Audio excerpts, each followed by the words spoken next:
active into your 90s. What do you think about breaking that statistic with this film? Well, you know, the funny thing is that this fell into my lap accidentally. My nephew and the dearest human being I know, George Shapiro, came with the idea of active till 90, vital till 90, vital in the 90s. I don't know what he called it. And he went around and found marathon runners who were running in their hundreds.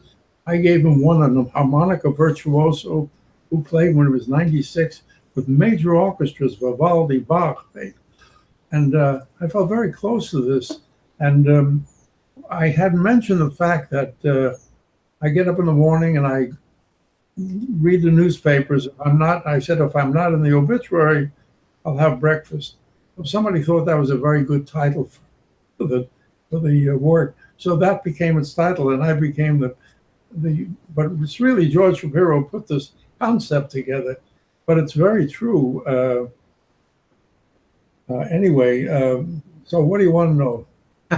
Well, on this documentary, as you watched it, what was a particular moment or a person or something that they did that really impressed you? What was something that really stood out to you?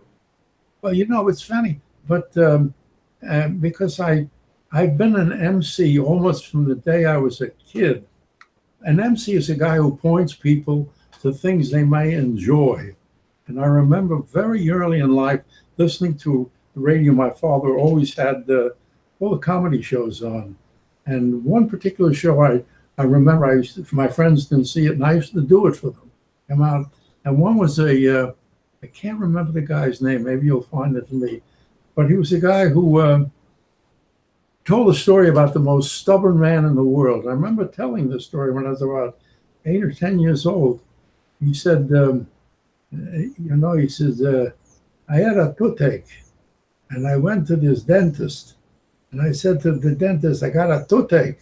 I want you to take me out the tooth. He says, which tooth is it? As you're the dentist, you got the diplomas on the wall. You tell me which was the tooth, and you take out the tooth. So he took out a tooth, and he says, that the tooth? I says, no. He took me out another tooth. That the tooth? I said, no. He said, tell me. You know, I don't tell. You tell me. He took me out all the tooths from the mouth, and I wouldn't tell him which was the tooth. That was the first. So I remember telling my friends, and they laughed. And I became a pointer to things that made me, and I've remained an MC all my life. As a matter of fact, everything I enjoy a lot, I not only point to it, but I sometimes sit. There's a movie called Random Harvest. You know the movie? Mm-hmm. Sure. You know Random Harvest. Well, to me, it's maybe my favorite movie of all time. I've seen it 7 or 8 times, and the reason I've seen it is as an MC, I say to people, you got to see this movie. And I sit them on my couch, and we watch it together, and I watch them appreciating the fact I MC this movie for them. And I always say, if there's not a smile on your face and a tear in your eye at the end, you're not normal. But that's what I do. I'm an MC. I point to great people and say, this man has a great tenor voice. Listen. And when they listen, they remember, maybe they remember who told them to listen. Throughout the movie, you learn a lot of things about, I guess, the secret to longevity. I mean, you talk to experts and people like that. I wonder if there was something that throughout the course of making the film that you learned about longevity that was particularly surprising to you. But the funny thing is, I wrote a book called How to Live Forever. And I give this book away free. It's 271 pages. And I give it free with all the other books I've written. If anybody buys my book, they get it. And it's 271 pages, and do I have a copy of it here? It doesn't matter. You may find it. And I say, read it. You can't put it down because it's just mesmerizing. And I'll tell you what it is if he doesn't find it. He didn't find it. Okay. You want me to run downstairs? No. Okay. I remember it. It's got a beautiful cover, 271 pages, And it says, I said, in the course of any literary endeavor, please forgive any mistakes in grammar or misspellings. Remember, to err is human, to forgive is divine. And my first line is, start a project, work on it, improve it. When you approve of its improvement, start a new project, work on it, improve it. When you approve of its improvement, start a new project. That sentence goes over 271 pages, and the very end just said, start a new project. Now that's a joke, but it's absolutely true. I get up every morning, and you're disturbing. I mean, you're getting in the way. Aaron Davis and I are doing a project right now. It's called, and here it is. I remember television, which when I'm awake, I never don't watch. And this is halfway through the book. I have done a book called I Remember Radio. Hearing radio when I was 4 years old. My father built a crystal set where we heard static and an orchestra playing. Ted Fiorito and his orchestra. And I remember the time I was this big, listening to, I know we have every radio program that I ever heard from the time I was 4 years old.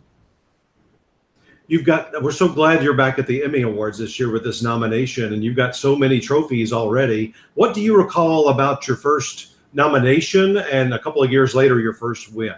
I don't remember I do remember getting a trophy, and I think it must have been on an Emmy for working on the Sid Caesar show.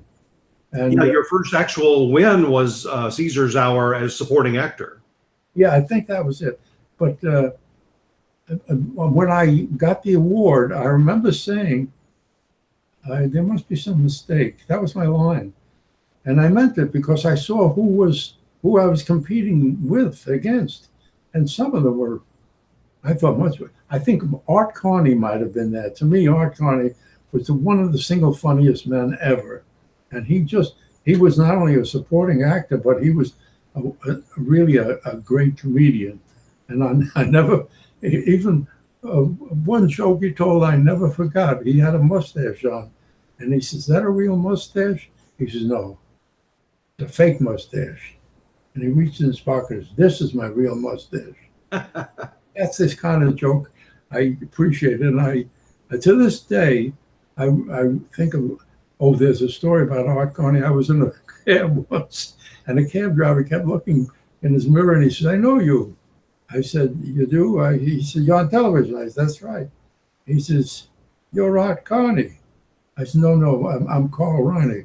He said, what show you work on? I said, the shows. What do you do there?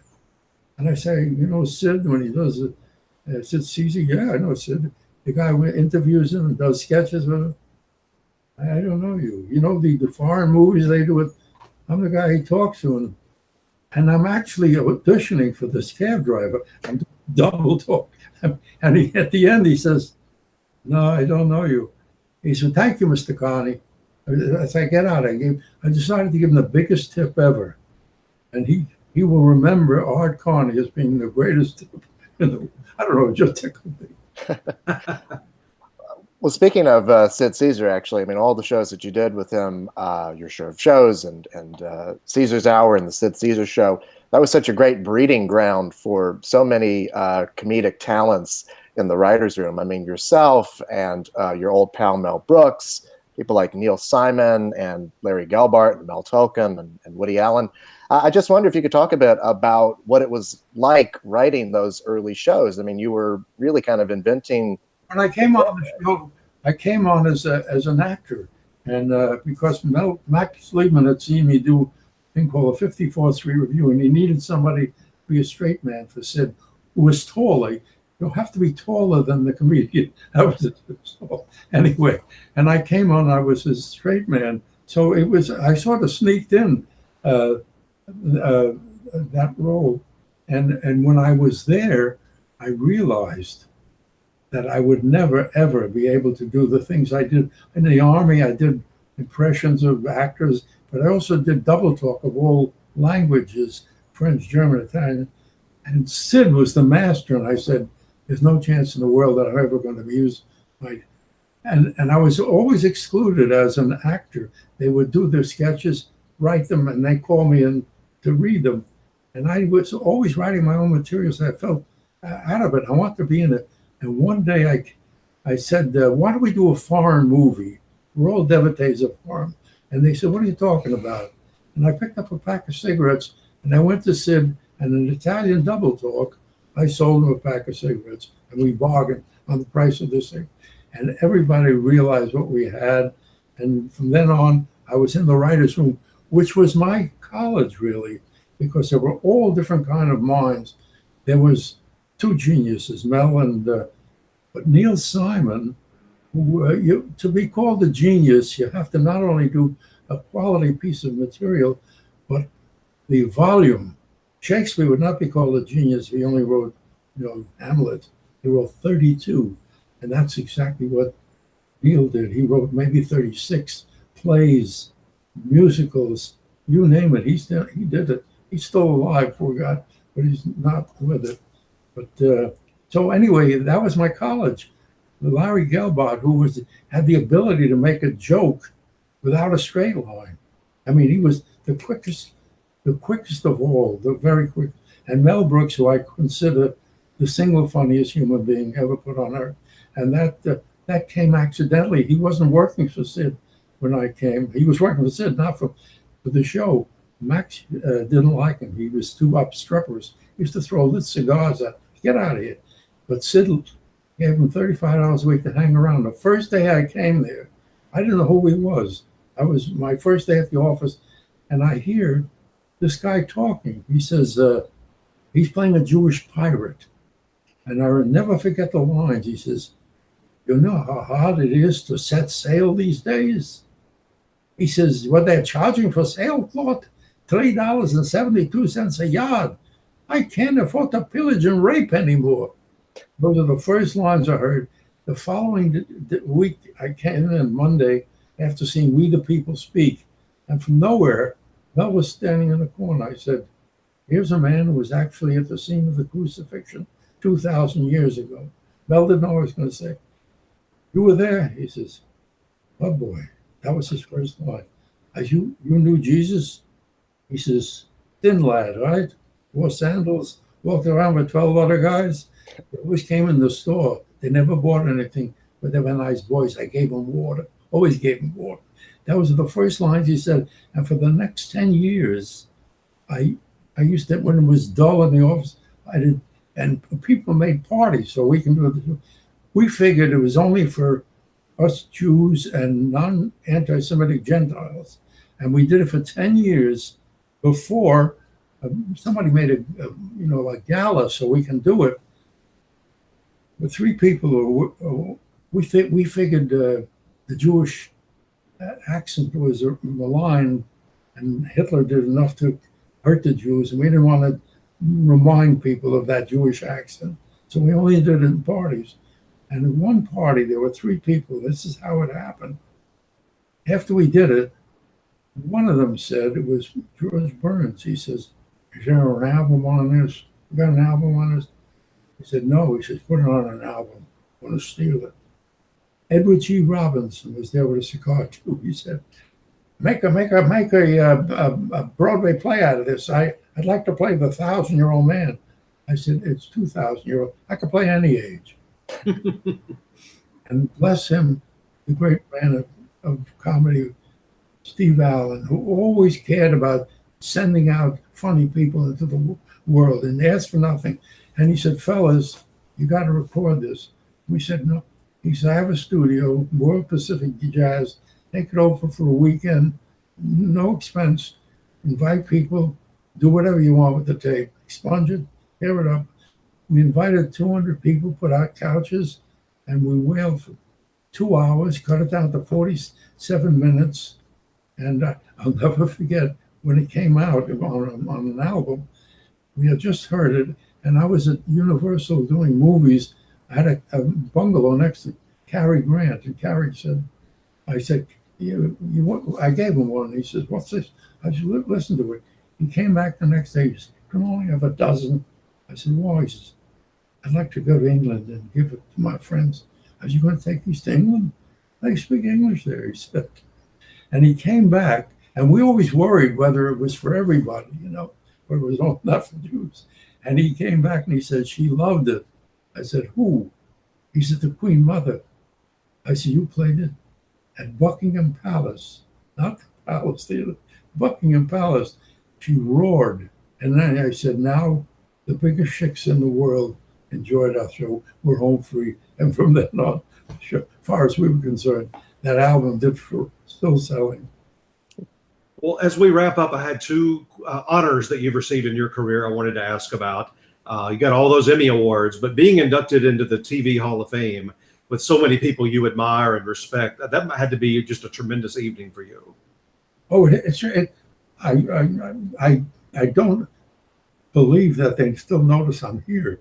I'm 96 in 4 months, and the fact that I'm still doing things is exciting. And then the fact they still want to give me things to put on my shelf, I love it. I absolutely love it. And emceeing is what I am, really. I'm an MC. Look at this. What do I tell you to watch now? Oh, did anybody see 60? Was it 60 Minutes last week? If you didn't see it, I'm talking to everybody.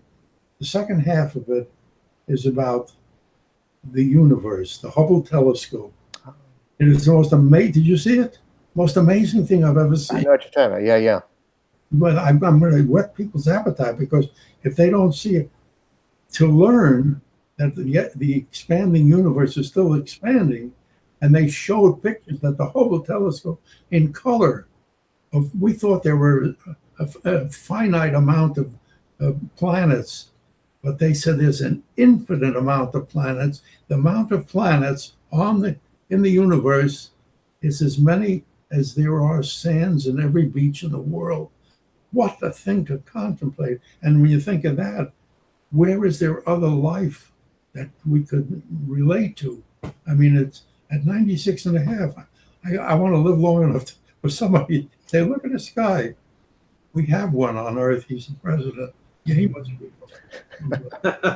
Well, let me ask you one other question on a big honor you received, a whole evening devoted to you, the Mark Twain Prize for Comedy. You were one of the first people they ever honored with that. I think the third overall. What was that night like for you?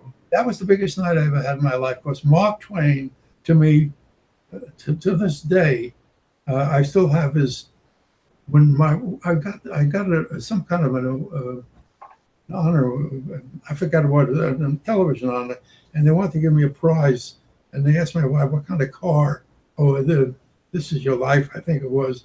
And she said, he has a car. She said, what is it like? She says, Mark Twain. They gave me Mark Twain, his complete works in gilded leather, that was put out 3 years after his death. But knowing it was come out, they asked Mark Twain to sign one of the books. And I've got these books in my library, and there it is on one of the books, is just Mark Twain. I mean, the best thing I ever saw in my whole life in the documentary performance of Hal Holbrook doing Mark Twain Tonight. I took my kids when they were 13 and 14 to a little theater in New York. This guy had just started it, and we felt this theater was from 1837, rugs on the old seats, and out comes a guy who looks exactly like Mark Twain. We felt we were transported back in time, and I saw a performance that to this day I said is the greatest single performance I've ever seen. He became Mark Twain, and years later, I emceed Eisenhower's 60th birthday ball, and I was the MC. He entertained with Hal Holbrook, the Lennon sisters, and a juggler. And when we finished doing our set, the president came back, and he thanked me. He was very sweet. He thanked me, very presidential. And I was doing I loved him. And he won the war I was in. And when he came over to Mark Twain, Hal Holbrook remained in character. And Mark Twain, the way I was deferential to the president, he became deferential to Mark Twain. He was talking to Mark. It's a moment I'll never forget, the look in his eye and the way he talked. Well, listen, this has been such an honor for us today. We'll be on the Emmy red carpet in a few weeks, and I hope we get to meet you in person there. Okay, I hope if I get out. It's very. Is it outside? Is it outside my door or far away? It's downtown at the next to the Staples Center. Oh, maybe. Thank you so much. Thank you very much, Mr. Reiner. It was a pleasure.